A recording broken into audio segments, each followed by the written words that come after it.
Does Joseph W. Brady find very many positive signs in the direction our economy is heading? It may surprise you, despite the government continuing to pay workers to stay at home and fast rising inflation, there are good news factors to report. Terry, there's really good news. I think that the bigger issue now, when you, if you've, I was terrible in college. I was a business major, and I was terrible on the supply demand side. But I understood one thing. If the price of beer went on up and the supply were lower and the price went up, there was an M1 and M2 issue, the axis. Okay, so I always kind of remembered economics based on, I was a big Coors drinker back in college. So we have a phenomenon now that we haven't seen since the days of Jimmy Carter and when Ronald Reagan came in office. So I graduated in 1979. I was more concerned about my paycheck than I was worried about this word inflation. But if we remember from 1979 through 81 and 82, we had double-digit inflation that had a severe impact on the country. I was a young man. I was 22, 23, 24 years old. I was living in an apartment in Santa Barbara. Life was good. I carried about working as hard as I could and my golf game on weekends. Those were the two major things. I'm concerned that the inflationary pressures that we have now, and then in the last couple of weeks, one thing I don't think that the Biden administration is putting out, nor is the media putting out, and I think the media is doing a huge disservice to people by not telling the Americans we have a supply chain problem. But it talks about weekly about the real amount of boxes that are coming on over here and the problems that they're having and the problems that China had when they shut down. So you take China having shut down through COVID, and we can debate all day long where COVID came from. And then you can talk about all those distribution centers that we have in areas, like Atlanta and Ontario and throughout the country. And so people during COVID were sitting at home not working, and what were they doing? They were buying things. So they were buying that new refrigerator. So that refrigerator came from the warehouse, and the warehouse was not backfilling it because nobody was making it. Okay, so that's now where the supply chain issue is. One of my very, very close friends, Steve Zipperman, is building another custom home right down the street from where we're building over in Prescott. And I want to say this: we're building our second home. We're not leaving the high desert of the Mojave River Valley. Steve was telling me recently, he's got a contractor. Steve is very detailed and knows exactly when things are going to happen. He now has roughly a 3-week delay to get foam shot in the walls because there's not enough foam. So you hear not enough foam. As I've talked to people in the appliance business, they have said that the increase in warranty claims have gone up because what happened was when all the factories shut down, whether they were domestic or overseas, they stopped. So workers went on home. So they took off 2 months, 3 months, 4 months, 6 months, okay? They came on back and they didn't have the same skills. Okay, so you're saying, Joe, please go rebuild that refrigerator again. And my skills maybe were not as good as they were. And so an error is made, and so it's shipped out, and an error is made. So what's happening is these companies are being impacted. We have another home in Spring Valley Lake that has an indoor spa room. It's absolutely gorgeous. And we need to get it serviced. So we called the company that used to service it, and they said they couldn't take us they had no idea when they could get a hold of us. So I called a friend of mine in the pool business up here, and I said, tell me about this. And he said to me, Joe, we are the largest distributor of spas for this company in the country, and they're based here in the high desert, okay, the Mojave River Valley. That's pretty cool, okay? He said, bad news. He said, I was just notified by the company last week, no more orders will be processed for the next year while we are now building our inventory. So when you see this supply chain and you see inflation, you see the fact, Terry, that on the day that Biden became president, gas at Costco, where I buy all my gas, okay, I buy it in Nevada, Arizona, California, and all the Costco's, was $2.85. Today it's $3.65. That means it's up 80 cents a gallon.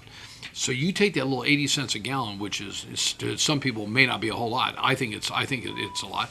It's only 28%. So I don't think it's something that the Biden administration should be bragging about. That's 28%. We have 90,000 people that used to commute prior to COVID. Let's say we only have 70,000. Let's assume that we have 40,000. We have 70,000 people driving a day their car, and they go 40 miles each way. That's 80 miles round trip. They do it 5 days a week. Do you know that in a given day, our commuters generate 5.6 million miles? If they get 20 miles a gallon, so go do the math, I've done it a couple times. They get 20 miles a gallon, they work 50 weeks out of the year. That 80-cent increase in a gallon of gas at Costco is going to cost them $800 a year, $16 a week. Well, the Biden administration, Kamala might say, oh, that's not a lot. Well, Kamala's rich. These guys, they don't quite get it, okay? But to a person living in the high desert Mojave River Valley, and the reason that they're living up here is because $800 is $800. We're paying people to stay at home. So you add that to the inflation we're seeing and the fact that we're not producing what we can. Lumber's gone up triple in the last year. Triple, okay? There's a real shortage of some materials. Steel. I mean, steel's a huge commodity. Wood is a huge commodity. So is it having an impact on me building my house? Absolutely. I'm a ready, willing, and able person that has money ready to. I mean, I've invested in this. We prepared ourselves. We've sacrificed for it. And so now we got to wait. I think the other challenge, I was over at one of our major electronics stores recently. I wanted a particular TV model, and the guy said to me, he goes, you won't get that for 6 months. And I thought, okay, so do I settle for that other brand and just accept it, or do I wait for that particular model because I want to have that particular model? So I think that, while the economy's doing great, I mean, as I said the last time we talked, I'm getting more calls from industrial developers than we ever had. We're getting more calls from residential developers. I had a call today from a guy, his name's Bobby, he's out of West LA. Was a custom home builder, did kind of some big time stuff. He said, Joe, I want to come up there. I've already bought 60 lots. I want to buy some more 5 and 10 acre parcels in the city of Victorville and Atlanta. I want to become a part of the home building community up there. He goes, I can see where people are going to be moving up there. So the economy is doing well. I think what we need to do, I really think what the Biden administration needs to do is say to the 7 million people that are sitting on the sidelines that we're paying to stay at home. I mean, I just heard the other day that they're going to give a child tax credit. That's great through COVID.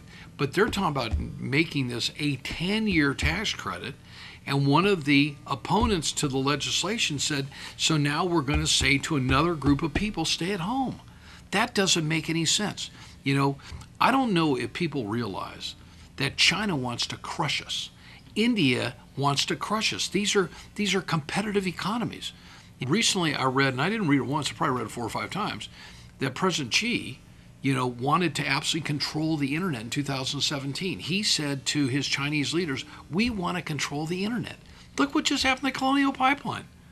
I mean, ladies and gentlemen, if we have 7 million able-bodied people sitting at home, and we have countries like China that want to kick our living, what, okay? Why? More money is what? More power. I mean, we are the United States of America. So be patient, enjoy it. Housing prices are just going through the roof. I don't really see any major end in sight up here. I do believe that interest rates will move up a little bit by the end of the year. We've been told by up to probably a half a point, I think, by the end of the year.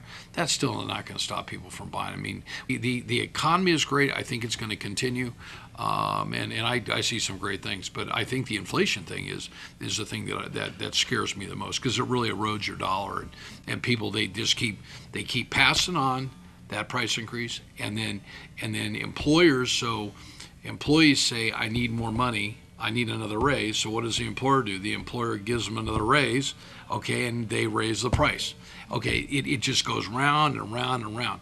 So whether you're independent, Democrat, Republican, socialistic, libertarian, whatever you are, really encourage your congressmen, your state senators. We have a great congressman here in Jay Obernold, just a great one. We have a terrible senator in Feinstein.